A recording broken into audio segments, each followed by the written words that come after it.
Roberto Carlos Cuello. El mago del vacío. Fernando Ailagas. El guardián planetario. Roberto Carlos Cuello es profesor en parapsicología, tarot terapéutico, numerología, geometría sagrada, cábala y biodescodificación. Es autor del libro El mago del vacío, primera entrega de la trilogía La alquimia del tarot. Una herramienta única y fundamental, ideada para iniciados y terapeutas que desean ampliar sus horizontes y estados de conciencia. Fernando Ailagas es terapeuta y profesor tanto de terapias manuales como quiromasaje y shiatsu, así como holísticas y espirituales, como la sanación por imposición de manos, sanación por arquetipos, mediumnidad, viajes astrales, cristales, constelaciones familiares y chamánicas. Es autor del libro El guardián planetario, una obra que narra las experiencias vividas en diferentes grupos de sanación y de desarrollo de habilidades psíquicas. Hoy nos acompañan a través de su sección Reconectando con la sabiduría ancestral. Dos maestros que te introducirán en el mundo de la parapsicología, tarot terapéutico, numerología, geometría sagrada, cábala, biodescodificación, viajes astrales, mediumnidad, desarrollo de habilidades psíquicas, videncia, sanación, arquetipos, y mucho más.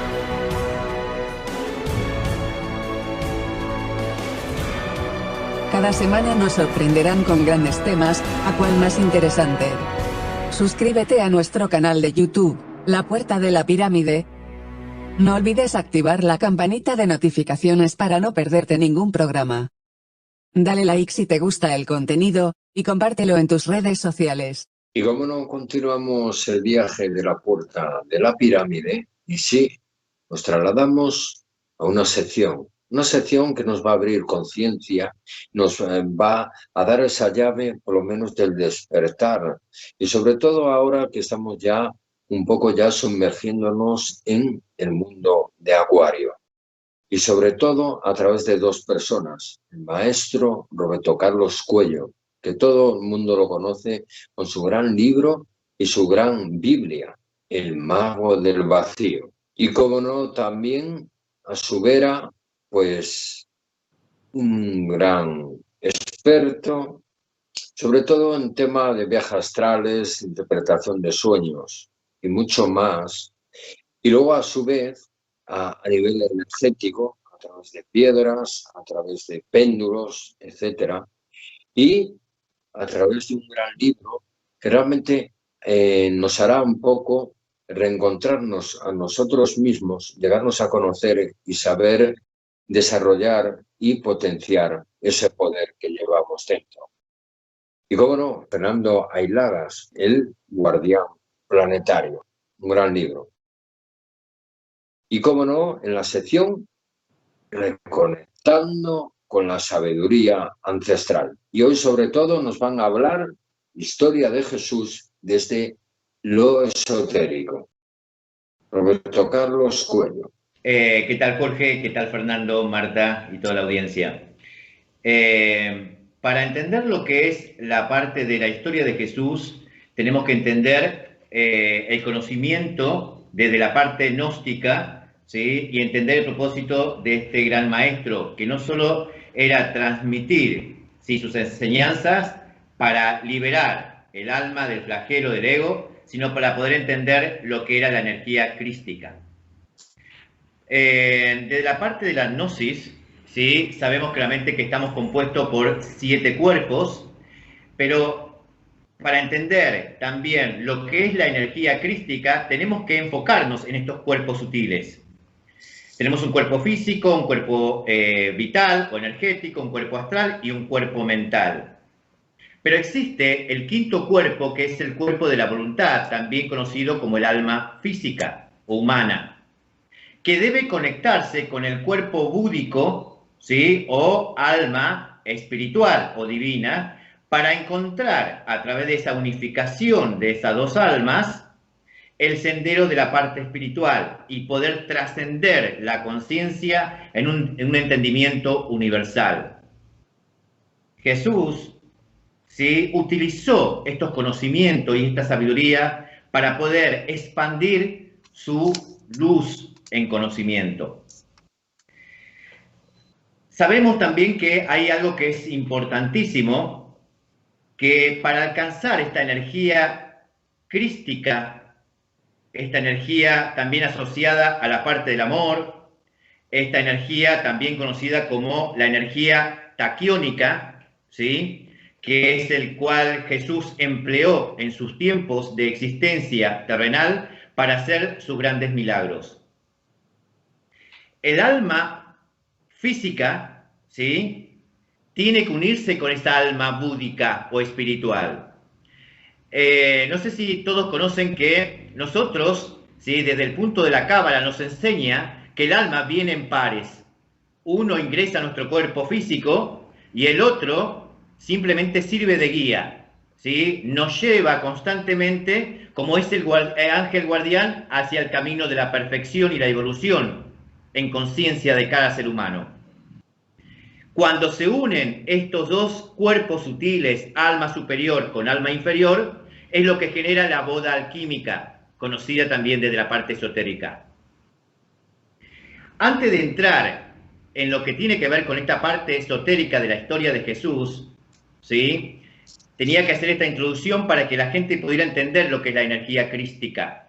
Que la energía crística se encuentra en el árbol de la vida, aquí arriba, en Hotman, mientras que aquí abajo se encuentran los cuerpos, los 7 cuerpos, que al llegar al Atma tiene que alcanzar la sabiduría, el conocimiento, el entendimiento y a su vez el hecho solamente del despertar en esa conciencia divina.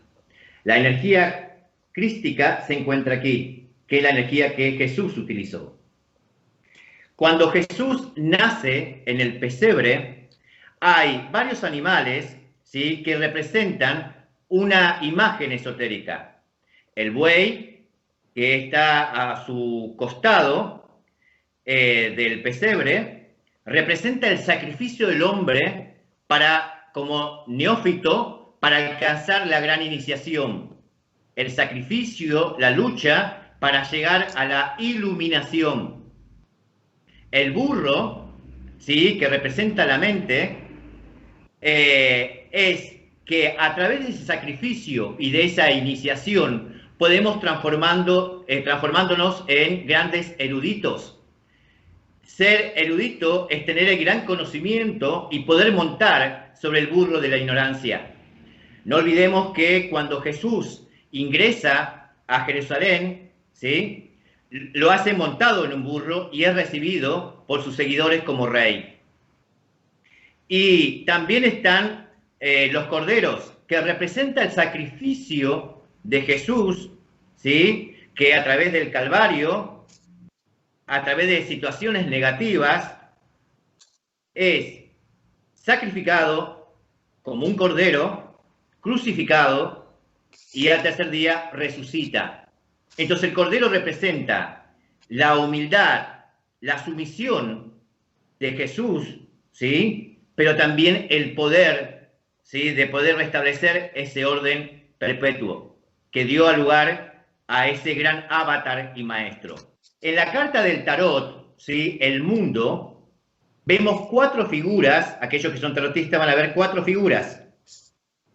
3 animales y un ángel. Y en el centro se encuentra una figura femenina y masculina, que representaría las 2 energías, ánimas y animus, que están unificadas para trascender en conciencia, y estos 3 animales con el ángel representan las 4 herramientas del mago, que fue lo que utilizó Jesús después de su iniciación. Vos fíjate que hay una cosa que es importante. El león, que es Marco en el Evangelio, representa el bastón del mago, el elemento fuego. El ángel representa el cáliz, el elemento agua. Y está asociado directamente a Mateo. El águila está asociado directamente a la parte de Juan, ¿sí?, y representa la espada del mago, el elemento aire. Y el toro, ¿sí?, es Lucas, el evangelista, que representa el pentagrama o la pentalfa asociado al elemento tierra. Estos 4 elementos, ¿sí?, que es León a Marco, nos habla sobre el evangelio de la vida de Juan Bautista.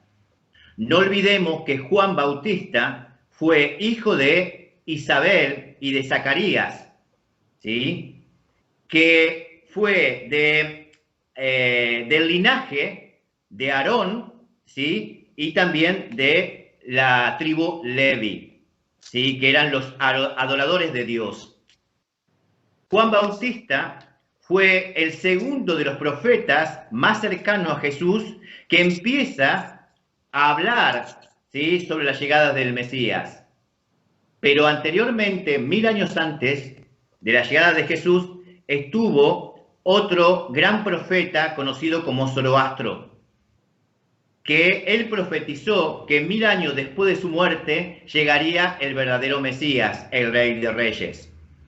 Entonces, estos 4 animales, estos 4 elementos del mago, representan el toro, el sacrificio del neófito para iniciarse en el gran conocimiento y la sabiduría. La parte del ángel representa al iniciado vistiendo su vestidura de gala, de luz, para transformarse en el águila y ascender hacia la parte solar, y de ahí en más transformarse en el león de Judea, ¿sí?, el que traspasa el sistema egoico y empieza a lograr, ¿sí?, con su rugido, ¿sí?, poner el gran poder del lobo solar y también representar a ese poder divino, ¿sí?, de Dios o de hijo de Dios, esa extensión de la fuente para dejar su legado. Fernando Ailagas. Sí, de Jesús se puede hablar muchísimo, muchísimo.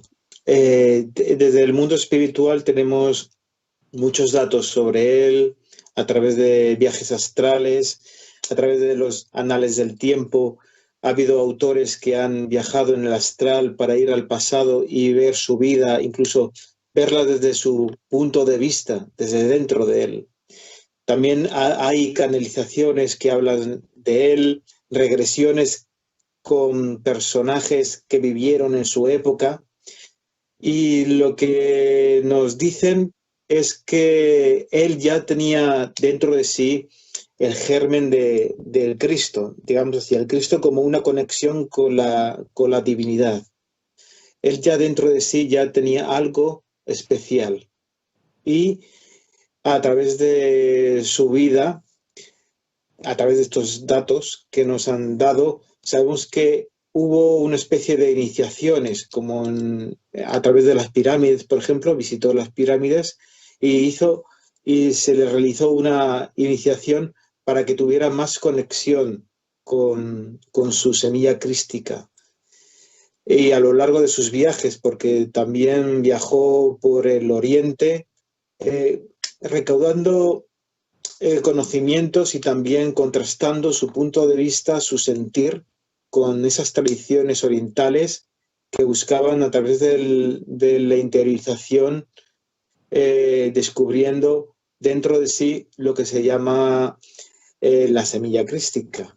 Entonces vemos que fue todo un paso tras paso, le llevó a un autodescubrimiento y a ser un gran canalizador de esa divinidad, y a través de sus palabras que nos han llegado, no todas, pero la gran mayoría, llegaron a través de textos sagrados. Como he dicho, a través de viajes astrales, regresiones, hemos descubierto un nuevo Jesús, un Jesús que no era como le pintaban las religiones, como un mal. Él entendía muy bien a la gente y hablaba a su nivel. para poder expresar todo lo que él tenía en su interior. ¿Cómo lo ves, Roberto? Sí, escuchándote a vos, sí, él hablaba de dos formas, como lo dije en otros programas. Uno era de la parte exotérica y el otro es la parte esotérica. Desde la parte exotérica, simplemente lo que hacía era explicar, ¿sí?, este conocimiento que provenía de la Torá o del Talmud a los seguidores en ese momento, que simplemente se basaban con estos libros mosaicos o los libros de Moisés. El Génesis, el Éxodo, el Numérico, el Levítico y el Deuteronomio, ¿sí? Estos 5 libros que Jesús tomaba estos conocimientos era para explicar y para que pudiera entender, ¿sí?, de cómo poder salir de ese dolor, de esa crisis, de ese padecimiento de esos hombres, ¿sí?, que luchaban por la libertad y que estaban bajo un poder nefasto, egoico, ¿sí?, y de tanta crueldad como era Roma en ese momento. Y desde la parte esotérica, ¿sí?, encontramos que dentro de sus parábolas tenían un conocimiento mucho más profundo y que en realidad era utilizado con sus 12 apóstoles. Estos 12 apóstoles, ¿sí?, también dentro de la parte esotérica tenían una representación y un conocimiento alquímico cada uno, ¿sí?, de estos. Te doy un ejemplo. Por ejemplo, Aries estaba asociado a Pedro, la piedra, que sería la representación de la iglesia en la tierra, ¿sí?, por su impulsividad, por su forma tan grotesca y la forma tan lineal, ¿sí?, de no poder entender, ¿sí?, el propósito y el entendimiento y la sabiduría de Jesús. No podía entenderlo. Jesús, ¿sí?, fíjate que hay algo que es muy claro en la parte esotérica, cuando habla con Nicodemo, que él le advierte que dentro de lo que tenía que ver con la parte de los hebreos en ese momento, y no estaban de acuerdo con que él sea el hijo de Dios directo y que venía a cambiar, ¿sí?, las estructuras, ¿sí?, y venía a generar la libertad al pueblo de Dios. Entonces, él simplemente responde, Jesús, diciendo que para entender al Padre tenía que nacer por segunda vez. Entonces Nicodemo le responde, pero Señor, nacer por segunda vez, no lo entendía, era volver a la panza de su madre, no, era nacer a través del Espíritu y morir en la materia. Bien lo dijo Jesús, el que nace de la carne, carne es, y el que nace del Espíritu, Espíritu es. Entonces, hay un conocimiento y una connotación espiritual, esotérica, profunda, alquímica, del cual Jesús podía llevar ese gran conocimiento a la parte de los apóstoles, que fue la primera orden que se conoce, ¿sí?, realizada aquí en el mundo. Cuando Jesús, antes de iniciarse en las 3 iniciaciones principales de los rituales mayores, pasa por esos 12 trabajos, ¿sí?, o 12 principios o escalones de la iglesia del ungido. Y estos 12 escalones de la Sagrada Iglesia del ungido también fue conocido por los 12 trabajos de Hércules, las 12 tribus de Israel y las 12 horas de Apolonio de Tiana, ¿sí? Estos 12 trabajos representan la purificación de su nivel energético para alcanzar la parte de la espiritualidad más elevada en la parte crística y de ahí en más poder iniciarse, ¿sí?, en sus 3 propósitos como mago. La primera fue como guerrero, que fue cuando se enfrenta, ¿sí?, al gran custodio de este tercer nivel, que es el ego. El segundo, y que lo podemos ver, ¿sabe cuándo? En su historia, cuando él se aleja en el desierto y confronta al propio demonio. Hay una parte que me acuerdo muy bien cuando el diablo o Satanás le dice: tú, hijo de Dios, si te arrodillas a mis pies, todo este mundo será tuyo. Jesús le dice: no puedo hacer eso porque tú formas parte de mí. Él acepta que siendo hombre también tiene que luchar con su propio sistema egoico, que ahí es cuando se inicia y pasa la primera prueba como guerrero. El segundo es como mercader, ¿sí?, que es el gran conocedor, y de ahí donde se apunta todo lo que tiene que ver con la parte exotérica y esotérica. Estos dos conocimientos alquímicos, que lo hacía cuando hablaba ante su gente. Y la tercera iniciación de Cristo como mago fue como sacerdote, cuando utiliza esta energía crística o esta energía telúrica, ¿sí?, que fue demostrada, ¿sí?, cuando sacaba demonios de las personas o levantó de la muerte a Lázaro, ¿sí?, y cuando predicaba estos conocimientos profundos, ¿sí?, esotéricamente, porque no pensaba lo que iba a decir, sino que dejaba que esa energía fluya a través de estos patrones energéticos que nosotros conocemos hoy como chakras. Entonces, sí, Jesús dejó un conocimiento muy claro, y que fue un gran maestro, un gran avatar, que alcanzó los niveles de conciencia superiores y que pudo restablecer no un criterio dogmático como lo dice el cristianismo, sino desde el punto de la liberación de los apegos mundanos hacia una liberación en búsqueda de la verdad. Él no estaba encasillado en una sola religión. Para Jesús, como maestro y avatar, todas las religiones eran una, y todos los caminos llevaban directamente a su Padre. Sí, así es.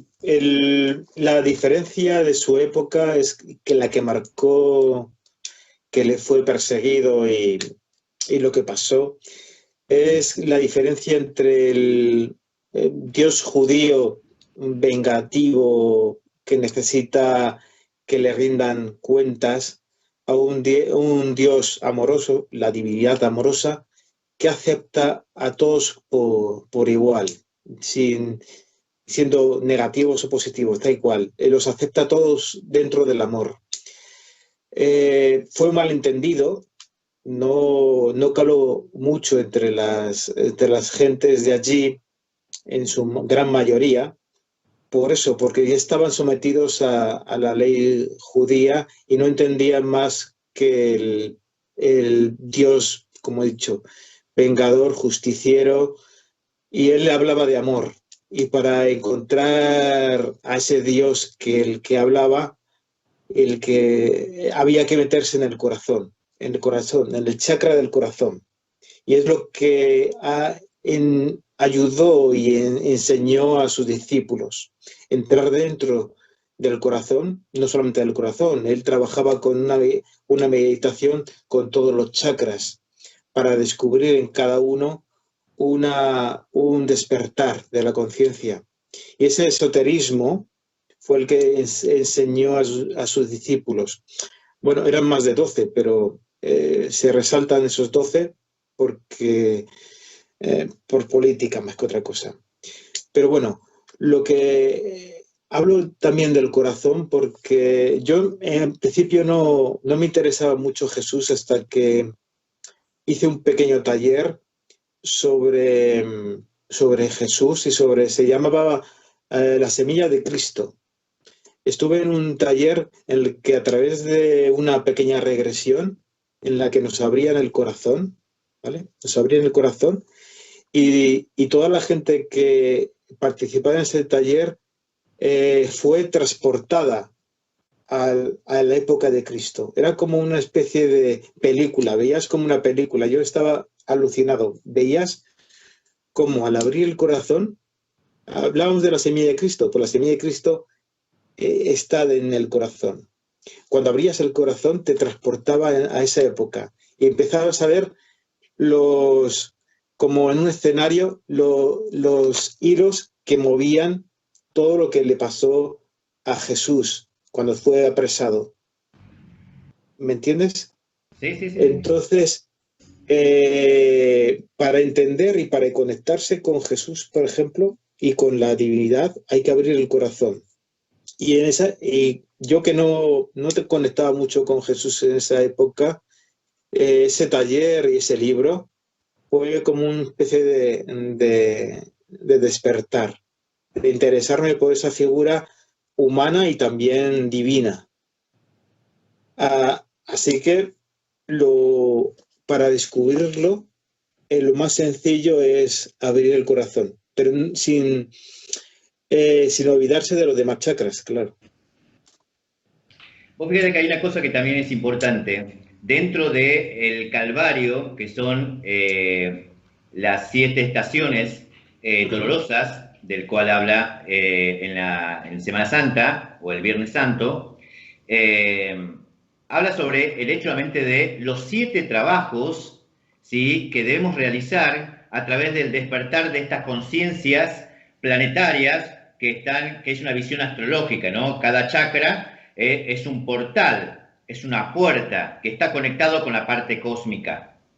Es por eso solamente que el camino hacia el Calvario, ¿sí?, y estas 7 estaciones tiene que ver con el hecho de superar, ¿sí?, el cuerpo físico y alcanzar el poder del alma, ¿sí? Cuando Cristo llega, ¿sí?, fíjate la mente que los 2 condenados que estaban a sus costados y él ya estando crucificado, vos fíjate que esa imagen está claramente enfocada directamente al árbol de la vida, a las 3 columnas, ¿sí?, del árbol de la vida, ¿sí? Jesús se encuentra aquí en el centro, ¿sí?, que es el camino de la liberación, la parte de rigor, ¿sí?, cuando este condenado se niega a la muerte, y el otro que está enfocado a la misericordia, que le pide a Jesús que cuando llegue al paraíso, en el lugar de su Padre, que también sea recibido, ¿no?, que se acuerde de él. Por eso solamente que hay una simbología muy particular con respecto a la parte esotérica.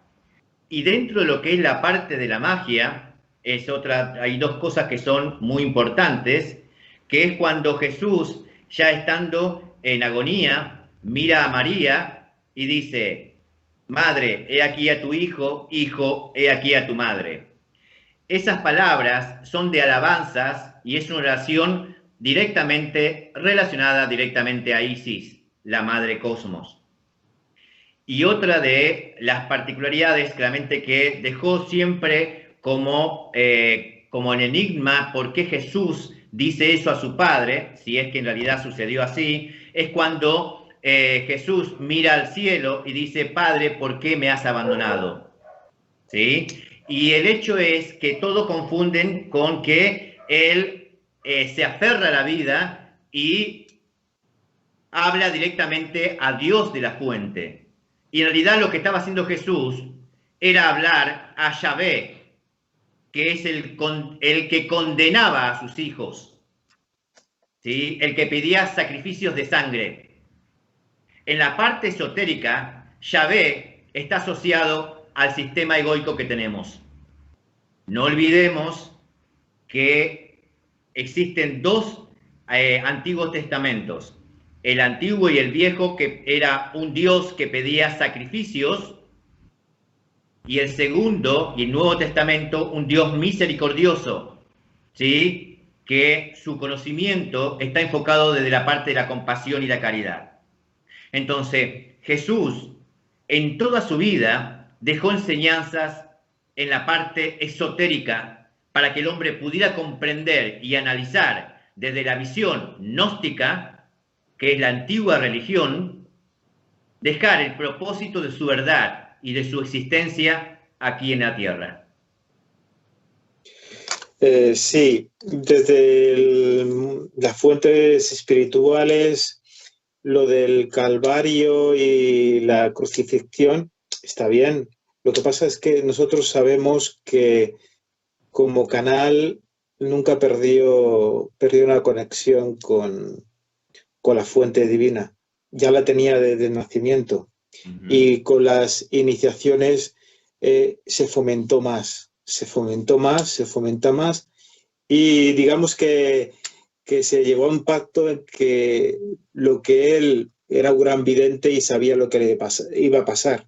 Así que aceptó su destino, como cuando tú tienes una visión y sabes que vas a tener un accidente y que vas a estar en el hospital. La ves y la tienes que aceptar.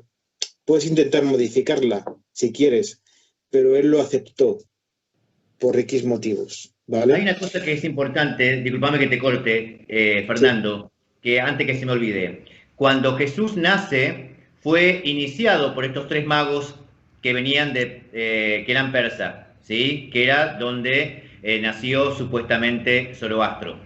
Estos 3 magos lo inician con ciertos elementos como fue el incienso, mirra y el oro, ¿sí? Y que en la muerte, que en realidad fue simplemente un trabajo alquímico para utilizar ese poder que había aprendido en esas 3 iniciaciones, a través de los 3 días, ¿sí? Jesús pasa y victoriosamente esas 3 iniciaciones, ese conocimiento que tenía desde que nació, ¿sí? Yo creo que fue la prueba de fuego que tuvo para entender que todos teníamos el mismo poder para realizarlo. Quería agregar eso. Discúlpame, Fernando, que te haya cortado. Claro, no pasa nada. Otra historia es que en la cruz él ya sabía viajar astralmente, así que cuando uno sabe viajar astralmente y se da cuenta que es más que un cuerpo, pues la cruz, ante el dolor, no, lo normal es que uno se anestesie, ¿vale? Y cuando uno tiene dolor y sabe salir astralmente, puede salir y desconectar su cuerpo y su conciencia del dolor. Entonces, la mayor parte del tiempo que se dice que estuvo en la cruz, pues se desconectó del dolor.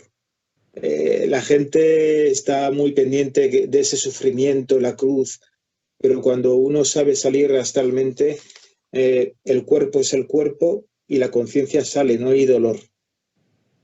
Simplemente matizar, la gente cuando cree que alguien está sufriendo, el que sufre es el que está viendo a ese ser. ¿Me entendéis, no? Sí. El error, ¿sabes cuál es, Fernando? ¿Cuál? Identificarse. Es que cuando, suponete, es muy claro esto, cuando un niño cae, la madre corre enseguida para levantarlo y ante ese dramatismo que coloca la madre sobre su hijo, lo que hace simplemente es agregar a ese golpe físico la emoción. Entonces el niño empieza a llorar. Si la madre es práctica y le dice, si se cae su hijo, que se levante enseguida, lo que hace simplemente es separar el golpe o el dolor físico con la parte emocional. Entonces, esto va a enseñar a ese niño que en un futuro, cuando sea hombre, todas las problemáticas que vayan a aparecer, ¿sí? Si coloca la unión de lo físico con la emoción, va a haber siempre un sufrimiento. Si lo sabe separar, sabe que toda situación de caída siempre tiene el propósito de un aprendizaje para poder salir fuerte y constantemente empoderado para seguir adelante. Así es. Pues, muchísimas gracias por esta sección, sobre todo por haber hablado de nuestro Mesías, Maestro, y que realmente ha sido un gran ejemplo, un gran icono.